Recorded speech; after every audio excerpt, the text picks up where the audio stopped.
There's a big story coming in on the Israel-Hamas war. Israeli ground troops have now initiated targeted ground operations, both in central and the southern Gaza strips, and we'll get you those images of Israeli ground forces moving in. Israeli Defense Forces have confirmed they've launched limited ground operations to retake a part of a key Gaza corridor, and this clearly points to an indication. This indicates that there's an escalation that is taking place, and Israel says it's expanding its security zone to create a partial buffer between the northern and the southern part of the Gaza Strip. Very, very clear indications that a massive escalation is on the cards. Israeli Defense Forces have announced ground troops. They're expanding their control further to the center of the Netzarim corridor. I'm Gaurav Sawant. We get you all details. I'd spoken to Israel's ambassador to India, Ruben Azar, on the expansion of these operations.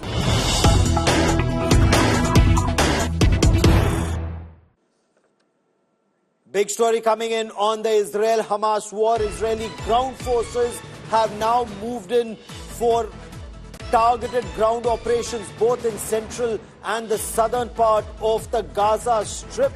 Israeli Defense Forces have confirmed they've launched limited ground operations to retake a part of a key Gaza corridor.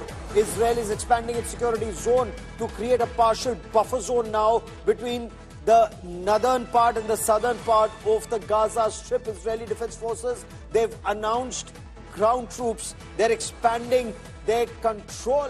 Earlier today, I spoke to Israel's ambassador to India, Ruben Azar, on the expansion of Israel's operations and the intensity of that escalation. We get to that conversation even as Israel sends out a chilling message to those in Gaza. Israel perhaps appears to be preparing for a massive escalation, and the first bombing in which more than 400 people have been killed, more than 500 injured, is a glimpse of what lies ahead.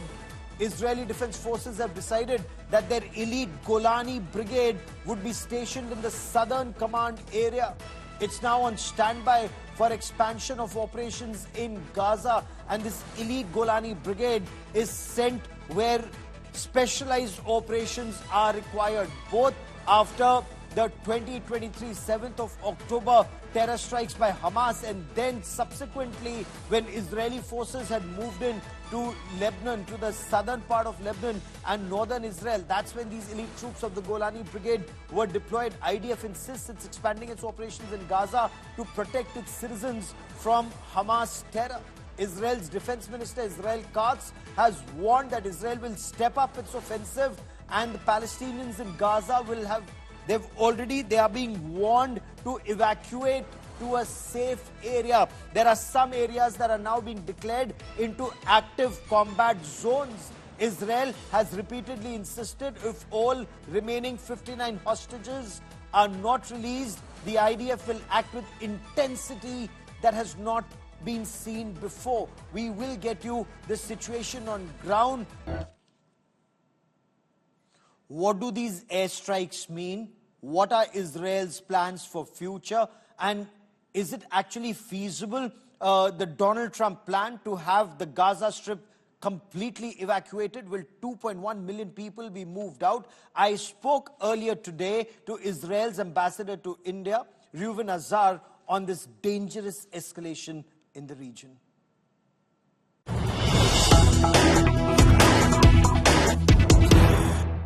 Ambassador, what explains, namaste, what explains this sudden escalation? Well, the ceasefire, the temporary ceasefire that we had has long passed, and Hamas has refused and rejected the proposals of the American mediators to bring back our hostages and renounce power in the Gaza Strip. We have waited for a long time. We cannot continue with the situation in which they have their hostages and they are not releasing them. And we decided to go back to push military pressure in order to get our hostages back and get finally a diplomatic solution for this conflict. But the escalation and the scale of escalation, you've had 400 fatalities on the other side, and they're not Hamas. So, and that too in Ramzan. Hamas, actually. You're saying all 400 who are dead are Hamas? Unfortunately, the Hamas leaders are hiding behind civilians. They are taking out their uniforms. They are blending into the civilian population, and they're using the civilian population as human shields. We have said that in the past. They have been abusing all the codes of humanity in order to survive in the Gaza Strip. This is not going to play for them. We have the resolution to defeat these terrorists. They have to leave the Gaza Strip. They have to let the Palestinian population to move on. They are holding hostage not just the Israeli hostages. They are holding hostages the entire Palestinian population. They deserve a better future. ये बड़ी बात आप कह रहे हैं कि Hamas के आतंकवादी जो है वो गाजा पट्टी में फिलिस्तीन के लोगों को भी उन्होंने बंधक बनाया है. But Ambassador, you've also told people, Israel's told people to move towards central Gaza. Now, is Israel creating a larger buffer zone, or Israel asking people to just leave the Gaza Strip completely? Well, no. The people, Israel is not asking the Palestinians to leave Gaza completely. What we are doing is we are creating the conditions that if Hamas doesn't accept the American proposals, we are going to take over the territory, we are going to clean up the Gaza Strip, we are going to get in charge of the humanitarian assistance, because what is happening now is that Hamas is using the humanitarian assistance that is being given free of charge by the international community. They are sequestrating that, selling it to the population in order to control the population. And that's how they keep their government in the Gaza Strip. So if they don't cooperate with diplomacy, bring back the hostages, leave the Gaza Strip, we will have to go in, take over the territory, be in charge of the humanitarian assistance ourselves. That's a big, big story that you're giving us on here on Aaj Tak and on India Today. आप ये कह रहे हैं कि अगर Gaza से लोग central Gaza में नहीं गए, so Israel will move into Gaza Strip. Are you saying you'll move into Gaza Strip right from the Israel-Gaza border all the way down to the Egyptian border, all the way down to Khan Yunis, all those areas? That's a possibility. We prefer to refrain from doing it. We can achieve a diplomatic solution, but Hamas has to face the fact that they have been defeated. If they don't face that fact, and they continue to be stubborn to stay, we'll have no choice but to enter the entire territory. Yeah, you will control Gaza Strip. Should there be a requirement, you will distribute aid and not Hamas. That's the point you're making. Nobody in the international community is going to come to reconstruct the Gaza Strip while Hamas is holding the grip of power in the Gaza Strip. That has to be very clear. Nobody is going to fight Hamas rather than Israel. And therefore, there are two options here. Either Hamas chooses the way of diplomacy, brings back the hostages, renounce power, leave the Gaza Strip, and if they refuse, Israel will have to go in and then transfer power to a more moderate leadership, transfer power to international stakeholders that then will be able to help the Palestinian people. How can you help the Palestinian people if all the aid that they are getting is being robbed by Hamas? Okay. Is there a time frame for Israel to do this right now when people are being asked to move to central Gaza and clear the areas of the east and the north? We are not going to talk about operational considerations, but we are saying it very clearly. There is an alternative for this military operation. We prefer to stop it today. Hamas has to release the hostages today. Hamas has to renounce power today. How many are on board this plan of US President Donald Trump that America will rebuild, or international stakeholders will rebuild the Gaza Strip and Palestinians will have to move out? Powers in the region say that's unacceptable. Nobody's talking about force, removing people by force. 2 million people. Nobody's talking about forcibly removing people.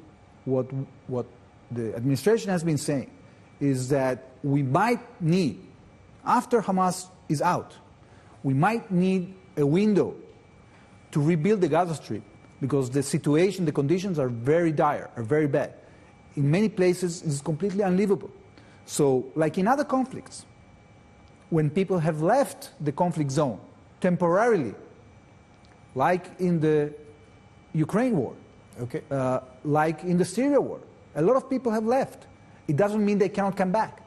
So the total rejection of the idea that people can temporarily move out, I think, is a very negative rejection. Why Palestinians should be different from others? Okay. They deserve to be treated like people, like human beings. This is what we want to achieve, a situation in which this piece of land that is actually near the Mediterranean Sea, a very good location, it has a great potential. We can build the Gaza Strip to be a good home for the Palestinians. They just have to decide to stop trying to destroy the state of Israel if Hamas and concentrate in leave, building their own country. If Hamas refuses to leave, if Hamas says, this is my home, I will stay, I will fight till the end of time, what are options for Israel? Well, they are going to have to face the full might of the Israeli Defense Forces. Israel and the United States, those issues that you faced with the Biden administration, is that history now with the Trump administration? We are in full sync with the American administration. This military operation that we started 2 days ago was completely coordinated with Washington. And I think that there is a common approach here, that if you want to have stability in our region, you have to defeat the radicals. You have to get the radicals to understand that they cannot continue threatening people in the region. Look what's happening with the Houthis. They are disrupting international trade. They are creating a situation in which billions of dollars of losses, ships, civilian ships are being hijacked. This is completely unacceptable. And we are seeing a new approach from Washington when it comes to this problem. I think that if we work in sync, in a coordinated way, this will send a strong message to those terrorists that want to continue disrupting our lives. Is there an apprehension this could escalate into a wider regional conflict like it did? Iran bombed you in the past and that led to massive escalation. Is there an apprehension it could lead to another escalation? I doubt it, and I'll tell you why. Because Israel has already shown that there is a very dear price to pay when we are attacked. We've seen what happened in Lebanon. Hezbollah attacked us. At the end of the day, they were decimated. There is a different political situation in Lebanon today. There is a new government that wants to build Lebanon, that doesn't agree to this policy of Hezbollah to be a place from which Israel is attacked from. So this Iranian agenda is no longer present in Lebanon. We see a change in Syria. We've seen a change even in Iraq. The militias are no longer firing at Israel. Iran has been attacked because we retaliated. So if they decide to renew their attacks, they're going to face a very dear price from us, possibly from the United States. So that's why I'm very skeptical that this very focused conflict can spread into a much wider one. That's another very big point you're making here, Ambassador, for joining me here on Aaj Tak in India today. Many thanks.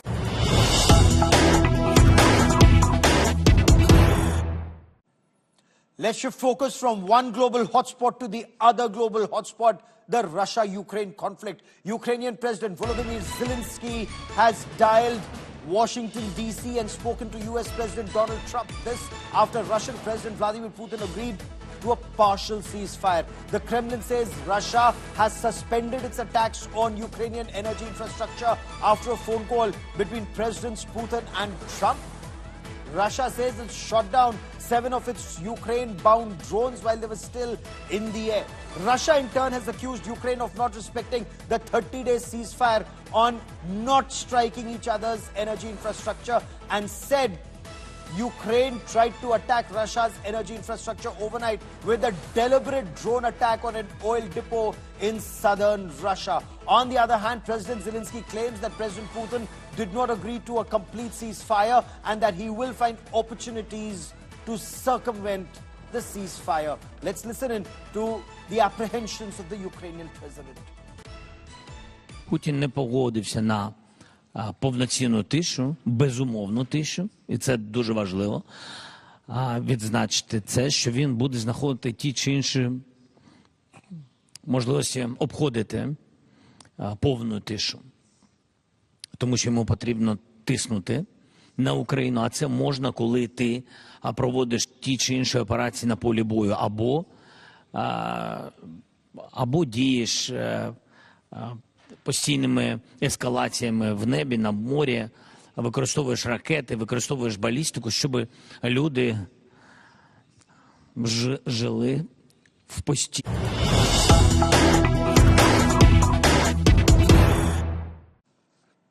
And in a big related development, Russia and Ukraine have exchanged 175 prisoners of war each following a call between US President Donald Trump and the Russian President Vladimir Putin, in which a POW swap was discussed and agreed to.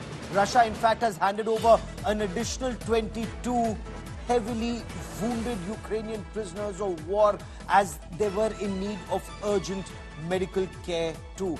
Russia's Ministry of Defense said that the United Arab Emirates had used mediation efforts of a humanitarian nature to facilitate the return of Russian troops to Russia from Ukraine and Ukrainian troops to Ukraine.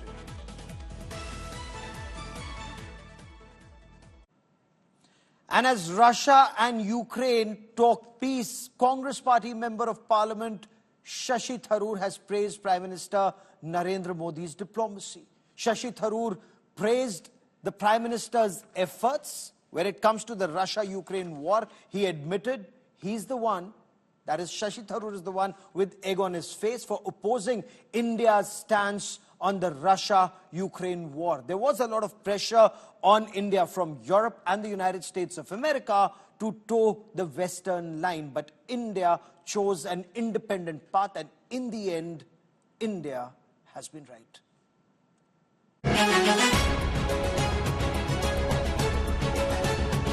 Shashi Tharoor has done it again. The Congress MP pulled up by his party just a few days ago has praised the Narendra Modi government's foreign policy. Speaking at the Raisina dialogue, Tharoor admitted the government's stand of staying neutral in the Ukraine war had turned out to be a good strategy. It does look like I'm the one with egg on my face, because clearly the policy has meant that India has actually a prime minister who can hug both the president of Ukraine and the president of Moscow 2 weeks apart and be accepted in both places. And therefore, India is in a position where it can make a difference to a lasting peace, if it was so required, in ways that very few countries would be able to. Tharoor in his statement was referring to Prime Minister Narendra Modi's meetings with Russian President Vladimir Putin and Ukrainian President Volodymyr Zelensky within a span of 1 month last year. In February 2022, when the war broke out, Tharoor had criticized the Modi government for remaining neutral, given that Russia had invaded Ukraine in violation of global norms. One thing that I'm sure my friend, the foreign minister, will want to stress also, except that perhaps he will not be able to do so as openly as I can, which is that refusing to condemn Russia is not the same as endorsing what Russia has done. And that, I think, is a reminder for all of us that whatever India may be accused of, we have not at any stage, through any action or any words, implied an endorsement of or a support of what the Russians have done by conducting this invasion of Ukraine. While Tharoor has eaten his words, his party may find his comments hard to digest. The Kerala MP's U-turn has once again sparked speculation about his future in the Congress.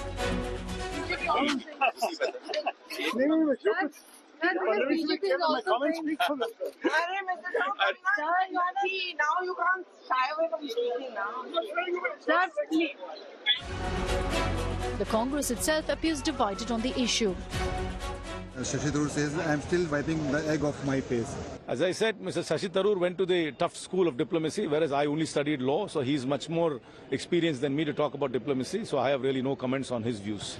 I haven't heard him saying this thing, but as far as Mr. Shashi Tharoor is concerned, what is behind his mind and why did he ask this or said this should be asked from him only. I may not be able to comment what I have not heard, what I have not seen. The BJP taunted the Congress, inviting Tharoor to join them. देखिए, शशि थरूर जी diplomacy समझते हैं, UN में काफी लंबे अरसे तक उन्होंने काम किया है. मुझे लगता है कांग्रेस पार्टी के तमाम नेताओं को इससे शिक्षा लेनी चाहिए. हर बात पे भारतवर्ष के विरोध में बोलना, प्रधानमंत्री नरेंद्र मोदी जी के खिलाफ बोलना, राहुल जी हो, चाहे मल्लिकार्जुन जी हो और चाहे इंडी गठबंधन के नेता, इन सबको आज सामने आकर शशि थरूर जी के इस स्टैंड की सराहना करनी चाहिए। Currently, Tharoor is engaged in a battle within the faction-ridden Kerala Congress, where he finds himself isolated. Is Tharoor's comments on the Modi government's foreign policy a signal to the High Command? With Sunil G. Bhatt, Bureau Report, India Today.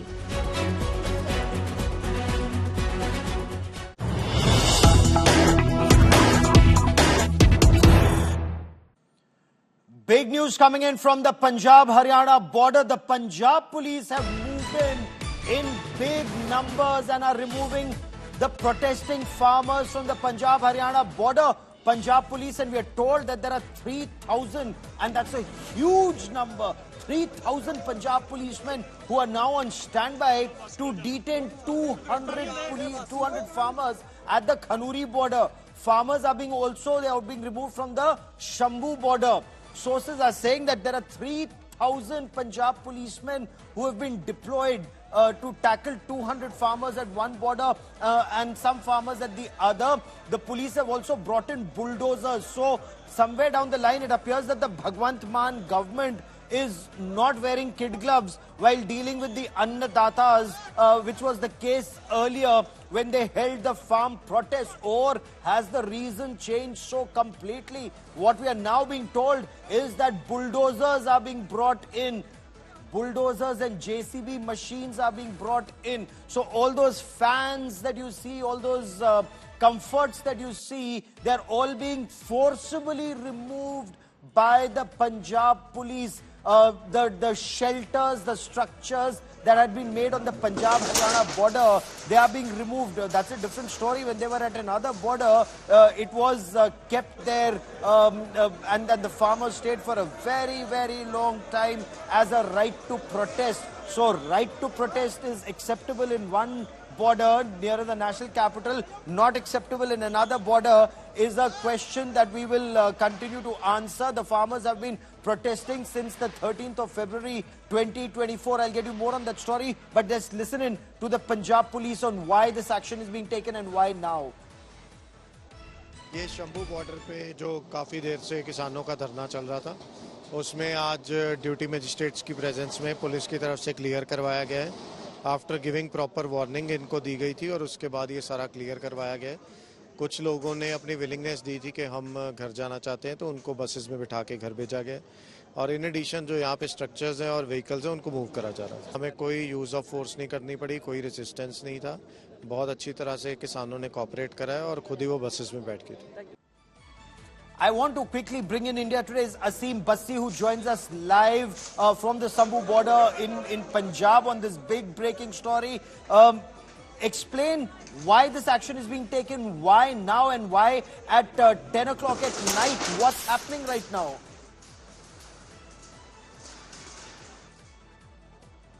It was simmering since many days as the Punjab Chief Minister Bhagwant Mann had given clear message that farmers will not be allowed to disturb the non-farmer population and the dharnas will not be allowed. Since the Shambhu border and the Kanori border, the dharnas were on since February 13, 2024, past 1.5 years almost.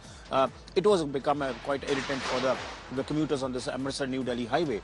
It is learned that the industry, the business community, they were very unhappy, and they told even Arvind Kejriwal that this entire dharnas are affecting their business. So this action has been taken place. And today there was a farmers meeting with the union government in Chandigarh, and as soon as this meeting ended, the farmer leaders, Sarwan Pandher, Jagjit Dalewal, all were detained in Mohali, and after that an action was taken here at Shambhu border. Here I'm at Shambhu, you can see the arrangements that even the police vehicles are deployed all over the night and the officers are all over there, and now the JCP machines are being used to uproot the temporary arrangements, the stopgap arrangements being made by the farmers to stay over, because they've been staying on this border past 1.5 years, and all the temporary arrangements are being removed by the JCPs, although there's a line of 1 kilometer.